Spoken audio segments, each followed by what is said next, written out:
I have, for the first time in over a decade, purchased myself a Rolex. And not a pretend Rolex like a Tudor, one that says Rolex on it, that Rolex put there. And not only that, but it's, I think, probably the best bang for the buck Rolex you can get right now. Did I buy an absolute bargain, or have I wasted a whole bunch of money? My journey with Rolex has been a bit of a roller coaster, but like one of those shitty seaside ones where you're pretty sure someone died once. I've spoken before about the 3 stages of watch collecting, and really those have been derived from my own learned experiences. When I first got into watches, by which I mean I realised there was more to this game than the Seikos in my local jeweler store window, why oh why didn't I take the blue pill? It didn't take long for me to get to know the brand with the pointy hat. Rolex is a bit like Slenderman in that respect. You can't enter into this territory without him being far behind, and someday he'll get you. I was of course already aware of Rolex, but I don't believe I'd ever really stopped to think about it from the context of what it actually was, not just a watch brand, but also a mechanical watch brand. The earliest part of my tumble into the pit of watch enthusiasm was to skewer myself onto the spikes of mechanical watchmaking. Before then, Rolex was just an expensive version of the same shiny quartz watches you could get in Argos. If you've not heard of Argos, it's like a shop, but they don't trust you to handle stuff before you pay for it. My first Rolex was basically the quintessential, the Steve McQueen Special, a no-date Submariner. Only I think mine might have been broken, because I didn't really look cool in it like he did. It was, I recall, a piece of crap. Rattly, thin, delicate, at least to look at. But that didn't matter, because I loved it. This is the first phase of watch collecting, a phase I like to call Rolex is the best and anyone who says otherwise is a big stupid head. I knew it to be true. And in fact, that was very nearly it for me. I could have tapped out at that point and gone away happy knowing I'd done well. But like that idiot on that game show who's got a decent chunk in the bank but still wants to go for the grand prize, I pushed on deeper into the rabbit hole. I pushed on so deep that I passed the rabbit and started digging an entirely new hole instead. Even when the rabbit said, "I wouldn't go that way, mate," I carried on. I joined the watchmaking industry. I actually remember in my interview I was warned about mixing work and hobbies, and perhaps I should have heeded that warning, although not for the reasons with which the sentiment was originally intended. More immersed in the industry, I watched on as Rolex did the unthinkable and revolutionized the game by making its clasp out of solid metal and not pressed peanut sweepings, beefed up the case and switched out the scratchable aluminium bezel for a shiny, high-tech ceramic one like Omega already had for ages. The Rolex one was called Cerachrom, however, and that made it better. How? Because Rolex. In theory, this watch fixed everything that was wrong with my Submariner. It was no longer a piece of crap. Where my Submariner was rattly, it was solid. Where my Submariner was thin, it was chunky. And where my Submariner felt delicate, this seemed robust enough to break the ice at a Pink Floyd reunion. You may remember, it was the GMT Master 2 that first got the ceramic upgrade, and so it was for a GMT Master 2 I traded my little Submariner. And like a serial killer bathed in the blood of his victims, I felt nothing. You know when you do that thing where you make a mistake and you think you can pretend you just haven't noticed? Well, yeah, I did that for a little bit. And it almost worked. See, there I go doing it again. It didn't work at all. Somehow the crap, rattly, thin delicacy of my Submariner was everything that made me like it. To me at least, the GMT Master 2 had the soul and character of a half-eaten apple, and I simply couldn't gel with it. Why? It was too blocky, too industrial. It felt like the product of a modern machine and not a time gone by. That's when I entered the second phase of Rolex collecting. Rolex ain't all that actually, and I know better than you because I've heard of Panerai, it's called. The Rolex was out and a bunch of other stuff came in. Random stuff, and often not for very long because none of it really gave me that same sense of satisfaction as that original Submariner. I even tried a yacht-master for a bit, which I actually really liked, but still the itch was left unscratched. Although in hindsight I regret moving that watch on too because I wore it to my wedding. As the French say, that's life. It's important to note that at this time the watch market was very stable, where now it's a bit more like being in a long-term relationship with Kanye West. Shopping sensibly and buying pre-owned, it was possible to pick out certain watches and effectively enjoy them over a half year or so completely free. And in that time I tried Panerai, Jaeger-LeCoultre, IWC, even Audemars Piguet, you name it. It wasn't just that houses were cheaper relative to average earnings back then, or cars, or food, or energy. But we do have AI now, so that's something. As great as many of those watches were, they just didn't hit the spot somehow. Now, you could say that I'm chasing the dragon here, that this is first love syndrome, and I'm trying to replicate the moment when I turned from a boy into, well, a boy with a Rolex. But I'd like to think I'm not a complete bonehead, so I did everything I could to avoid retracing my old footsteps, in the vain hope they might rekindle that past romance. Well, that and the same Submariner had, by this point, tripled in price. I'd say that would be a bitter pill to swallow, but I think it's more like a suppository. One with spikes. So I actually went without a Rolex in my collection for over 10 years. That's a decade. And at this point, it almost started feeling like a grudge. I had done everything to convince myself that the second phase was the most enlightened, especially upon discovering how much of Rolex's innovation had been half-inched along the way. Tall tales of summiting Everest, inventing automatic winding, and pioneering water resistance echoed in my mind like the harmonious melody of Baby Shark do-do-do-do-do. I suppose then I realised that I spent an awful lot of time thinking about a brand I purportedly didn't really like. I think we all do. And I wanted to know why. What is it about this brand that has made such a lasting impression regardless of my efforts to chase it out with the tenacity of a boiler's sandal? I'm fascinated by human behaviour. Not because I'm a robot from another dimension sent to spy on you, why would you even think that? But because I believe that despite our tall towers, fancy gadgets and multiple streaming subscriptions, we're really rather a simple creature. Sure, a couple of us are really smart. I certainly don't count myself in that collective, but for the most part, en masse, we're about level with a Tamagotchi. And Rolex, I discovered, knows how to press all the right buttons. For a start, let's just make the assumption here that my brain is smoother than chunk-free peanut butter. So I like to keep things simple. Take a look at Rolex's collection today. How simple is that? It's like a Build-A-Bear, but for watches. Start with the bare bones Oyster Perpetual, add diving sprinkles or put a chronograph hat on it, and away you go. There's no paradox of choice here, not like there is with the 141 Seamaster Aquaterras Omega has deposited upon its website in a warm pile. And never mind Henry Cavill making me hot under the collar, for a Longines I mean. Rolex was worn by absolute dudes like Chuck Yeager, who single-handedly sold more GMT Masters than any other person in history.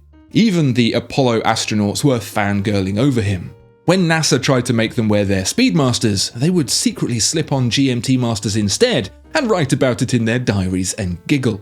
At Watches and Wonders 2024, Rolex, for the first time, opened up its stand to the great unwashed like me.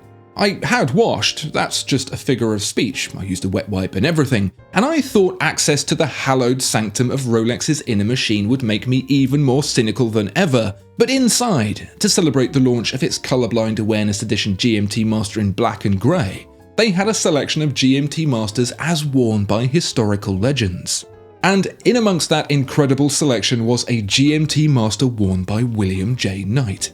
You probably don't know who he is, but I do, because when I was a child I had a videotape, like an actual VHS, about him and his Mach 6.7 flight in the rocket-powered X-15, the fastest plane ever made. It was one of those Duke documentary videos, and seeing that watch transported me instantly back to the rug in front of that little CRT TV, watching that tape over and over again. That's it. I'd entered Phase 3 of watch collecting.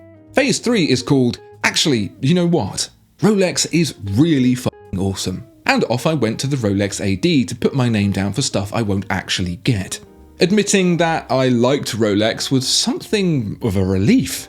What was a bit more challenging was acknowledging that, as time had passed, my opportunity to enjoy the same watch again for anything close to what I paid originally, an amount so low it would make you shit and puke at the same time, had passed, so really it was going to be about finding something else that felt appropriate to me at this stage in my rapidly progressing life.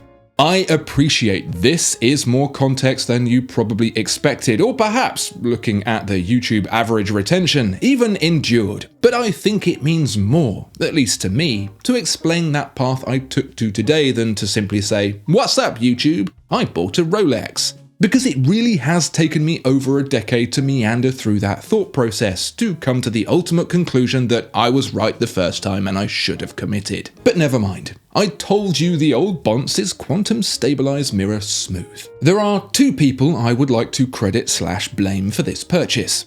The first is Mr. James McVeigh, who I like to refer to, more to embarrass him than anything else, as my celebrity friend. He bought the same watch with uncertain lineage and has been questioning his life choices ever since.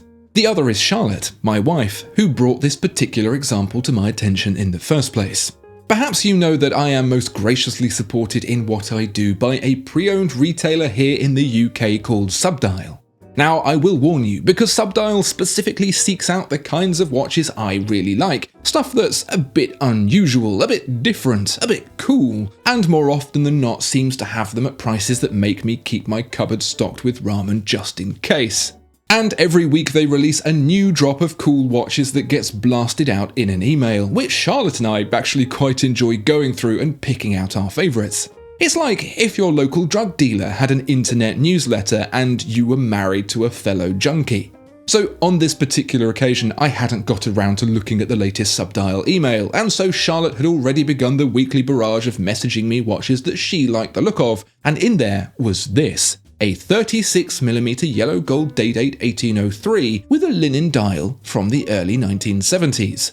Now, to me, a 36mm yellow gold Day-Date 1803 with a linen dial from the early 1970s is as old man as smoking a pipe and public incontinence. And I think if I'd had the same interaction even a year ago, I would have double-checked the height of my waistband and promptly walked away without the aid of a Zimmer frame. But now is different. I can still walk under my own steam, just about, but mentally I feel like I've taken a step further forward. I have this insatiable urge to tell young people they're wrong, and all new music just sounds like noise to me. So when Charlotte sent me that Day-Date, I was smitten. I'll try and explain why. A long time ago, before MySpace even, people used to use watches to, and I hope you're sitting down, tell the time. There was actually even a time before watches when people didn't even have watches to tell the time at all, and so the only way they knew that Top Gear was about to start was by listening out for the town clock. Across Europe, pretty much every town had a church, and every village even, and so on the hours of the day, that clock would strike. Yes, there were pocket watches too, but really pocket watches were for the kinds of people so round they couldn't see their own legs, who wore top hats and drove cars that go poop poop. Toad of Toad Hall types. The wristwatch, and indeed Rolex's allegiance to it, became the democratization of time. But there's more to time than hours, minutes and seconds. The days, date, months and years were still entirely the domain of Toad of Toad Hall, with his fancy pocket watch and poop poop automobile. In 1945, Rolex changed that. No longer did the common man have to peer over his fellow commuter's shoulder to steal a glance at their newspaper to find out the date. Sure, as complications go, it was just the date and nothing more, but Rolex had no ambition of suggesting it was anything otherwise. It was the date just, and it was really f***ing useful. Was it the first such example of a date complication? It was not. Was it the best? It was certainly the most popular. Just over a decade later, Rolex really pushed the boat out, which in Rolex parlance means they reversed the boat trailer into the water, to celebrate its addition of the everyman complication by adding the day as well. This watch was a bit more special, more exclusive, only available in precious metal and combined with a bracelet so heavy it could put your back out. This edition, developed by Rolex engineer Mark Huguenin, superseded the rather unsuccessful Rolex triple calendar watches with their pointed date and truncated day and month displays, better aligning it with what was fast becoming the Rolex look. And like the Datejust, the Day-Date proved very popular, especially with world leaders. For whatever reason, it became the Ferrero Rocher of diplomatic gifting, in no small part because Rolex made it that way. No less than 6 US presidents have worn the Rolex Day-Date, thanks to Rolex. British Prime Minister Winston Churchill was gifted a Datejust instead, but that's England for you. Always the bridesmaid and never the bride. If you're still here at this point, I expect you like what you've been seeing, so I'd be very grateful if you wouldn't mind expressing that. Not through the medium of interpretive dance, but by liking the video, leaving a comment, and subscribing if you aren't already. Thanks very much. So, what's changed in me to have done a reverse 180 J-turn into retirement to consider the biggest signifier of old age since the tweed flat cap and getting in the way? I can't say I'm entirely sure, but whatever it is has also seen me end up in a second-hand Jaguar as well. I'm nearing my 40s, so hardly the hot young thing I once was, and I suppose I'm enjoying spending time appreciating some of the little moments in life that perhaps I might have raced by when I was younger. Yellow gold, for example. Once the sole occupant of Nana's jewellery box, I now look at it as something to cherish, and even if it goes with my pasty skin with the artistic intent of a cow's lower intestine, there's something about the colour that fills me with warmth.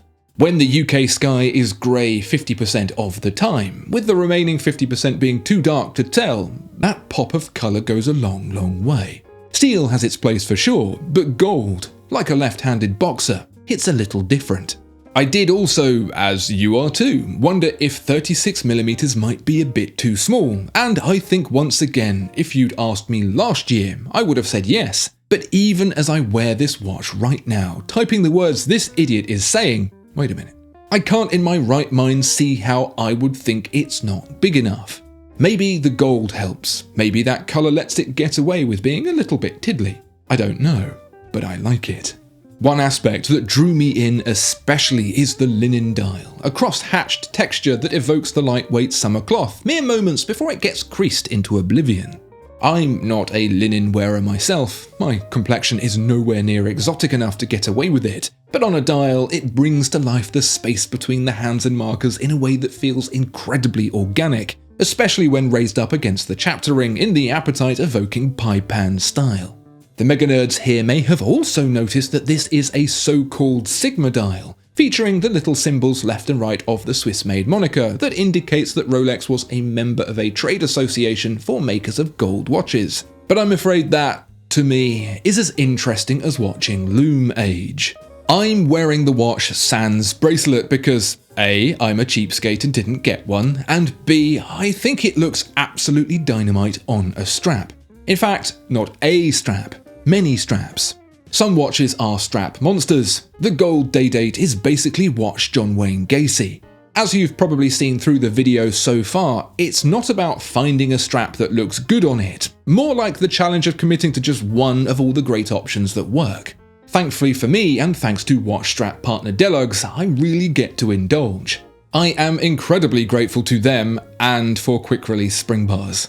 It hasn't escaped my attention that trends are generally veering towards small gold things recently, and as you can tell by my love of the combined works of Charlie XCX and my complete skibbity riz, I am easily swayed by public opinion. My spirit animal says bah. I do also think that this look is pretty much timeless, and that's not just my razor-sharp fashion sense delivering this hot take. The last three-quarter century can't be wrong. It's a consistently effective combination of things in wristwatch form, and I don't think that's going to change anytime soon. It may surprise you to learn that, firstly, this early 70s watch isn't a birth year, and very rude of you to assume that it is, and secondly, this is my first vintage wristwatch. I have some old-ass pocket watches, sure, but they sit on my desk at home under no particular strain. Whereas this Day-Date gets worn out and about in the real world, which is full of sharp corners and, you know, the general public.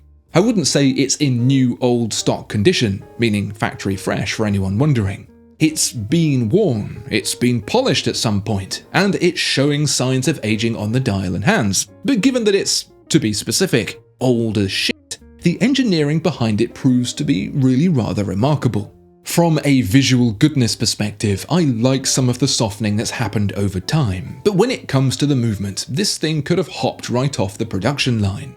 It contains the caliber 1556, what I consider to be one of the first of the modern Rolex style, which superseded the older 1055. It got hacking, was more modern in design with better reliability, and remains to this day one of the hardiest movements ever made by Rolex. Or at least, that's what I'm hoping. In any case, it winds like butter, and the day and date displays snick from one to the next with the crisp action of a miniature Smith & Wesson. I'm not going to show you this in practice, however, because the caliber 1556 is pre-quickset, which means going round and around 24 hours at a time to set the day, and backwards and forwards past midnight to set the date. I'm not even sure that's entirely correct. I don't remember. It takes a long time, I know that much, and so I set it once and have religiously kept it wound ever since. God help me come a month with only 30 days. It's in videos like this especially I have to give a huge thanks to my Patreon members who have gone the extra mile in supporting what I do. Thank you so much. If you'd like to join them, you'll find a link in the description. So I think it's time to get down to brass tacks to explain why I think this is the biggest bargain Rolex available right now. And I think the best way to do that is to compare it with other watches you could choose for a similar spend. The Day-Date is, at the moment, a £7,000 watch minus the bracelet and about double that width, not to mention the cost of rectifying any potential bracelet stretch. First off, out of the gate, the Day-Date is one of Rolex's most complex watches, and is of course made of precious metal. If you were to march into the Rolex store right now, or rather shuffle in on your knees, you'd be looking at the thick end of £34,000 for a yellow gold Day-Date in 36mm. Granted, that is on a bracelet, but they don't come any other way. Also interesting to note is that the white and rose gold versions cost another £3,000, and in the much cheaper material platinum, another £14,000 on top of that. If you were to spend that pre-owned price on something different, however, what else could you get in the same vein? I could stretch some more and get my Submariner back, but I don't think I could live with paying such a high price stupid tax for selling it in the first place. So that's out. Equally interesting is the always elegant Jaeger-LeCoultre Reverso, with its manually wound caliber and flip-flop case. Very cool indeed, but is at this price as solid steel as Derek Zoolander's passport photo. Cartier delivers on the gold front with the Tank Solo, but is for me a bit one-dimensional on the versatility front. I'm not sure I'd quite get away with wearing it with my standard uniform of jeans and t-shirt, and that's if it's a special occasion.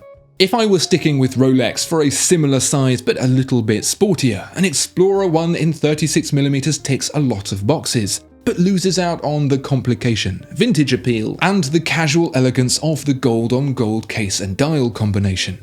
If I really wanted to go off-piste, I could have stumped up for a Parmigiani Tonda 1950, a micro-rotor high horology smart casual timepiece that's far nicer than I deserve to wear. Maybe in another life where I know how to tie a Windsor knot.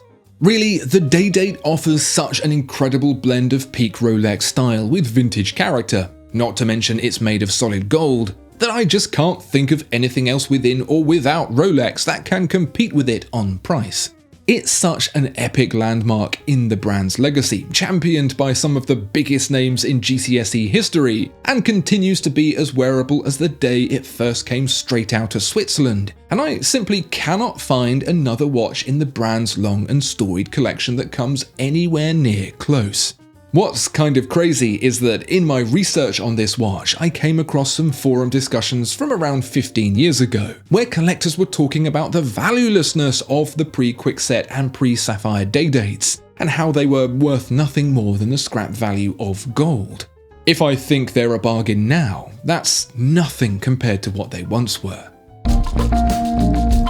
So what would I summarise as the things I like most and least about the 1803 Day-Date? On the likes, primarily just the way it makes me feel. Immediately on first wear, I was back there over 10 years ago as I was with my first Rolex, that Submariner, feeling like I'd made it into the big leagues. There's something inherently special about strapping on a milestone Rolex, and in gold no less, in the same form worn by men like John F. Kennedy and, well, maybe not the other ones, and there's a certain magic to it that's just undeniable. For my first vintage watch, too, I love the softness of the case, exacerbated by the warmth of the gold, and completed by that linen dial. I glance at it quite a lot, not to tell the time or learn the date or even the day, but just because it's as satisfying as the bowl of shreddies it looks like. With a different dial, I don't think I'd be anywhere near as enamored by it. To find flaws, I'm not in love with the idea of the early onset arthritis I'll get when setting the thing when I inevitably leave it to wind down when I go away on holiday or something, but given that this delicious combination disappeared for the updated quickset caliber, it's a cross I'm willing to bear because I'm brave like that. Probably my least favourite thing about it is the date magnifier. I've never liked that transparent mass sat atop the glass. It looks like a crystalline addition to an old lady's display cabinet. Also, in order to have the magnifying window glued on, the crystal needs to be virtually flat edge to edge, and so where non-date crystals of this era have more of a curve to them, this sits quite slab-sided. I would have preferred the watch with a deep dish crystal, more like you'd get on an Oyster Precision, but hey-ho. Overall, I'm absolutely thrilled to have my Rolex Mojo back, and with a watch I feel better represents where I am in life right now. And hopefully this time at least I've learnt some valuable lessons. So that means the Day-Date's not for sale. Not now, not ever. And this time I hope to enjoy it without wondering what could replace it. Maybe that's why I like gold Day-Dates now. It's a watch for mature people. Have I matured? A big thank you to Subdial for supporting this channel, although they seem to be costing me as much as I'm making. I'd recommend you sign up to their newsletter via the link in the description to see all the awesome watches they get in every week, but given how delicious they are and how well they're priced, it's probably a dangerous suggestion.